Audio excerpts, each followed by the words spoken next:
Sukkur election tribunal में PS 22 Pannu आकिल जे हारायल उम्मीदवार मुबीन खान बुलो पारां एक आइनी पटिशन दाख़िल कई वही है तो मुझे 5000 वोटन जे डबल ठप्पा हणी हाराए वो इकरामुल्लाह धारे के जो पीपुल्स पार्टी जो हारायल उम्मीदवार है उनके कामयाब करार दिनों वो है।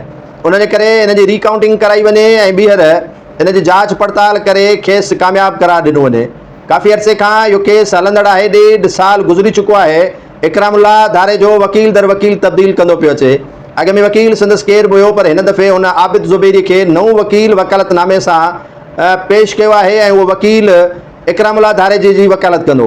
आउं हिकिड़ी इन में एक्स्ट्रा ॻाल्हि उहा इहा कंदुसि त जेसीं ताईं रियासत न चाहींदी इकरामुल्लाह धारे जो इन सीट ते नाल न थींदो। खोड़ सारा तजुर्बा ॾिठा बि आहिनि, मुशाहिदो कयो बि आहे ऐं ॾाढी इन मामलनि ते ऑब्जर्वेशन रही है।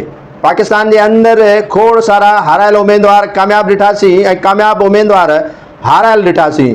उन जो लिस्टूं कीअं ओचितो इलेक्शन कमीशन वटि पहुची वियूं, कीअं उहे कामयाब करार ॾिना विया, कीअं उन्हनि खे फॉर्म 47 अलाट कयो वियो, इहो मोजज़े खां घटि न आहे।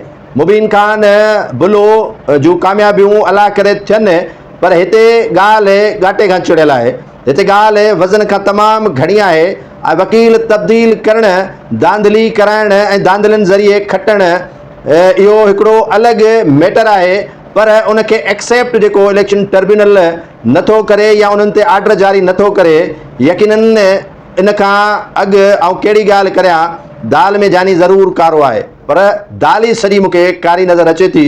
जेसीं ताईं इकरामुल्लाह धारे जे ख़िलाफ़ को आवाज़ मथां खां नथो अचे, तेसीं ताईं मुबीन खान बुलो साहब तव्हांजी कामयाबी मुमकिन ई न आहे।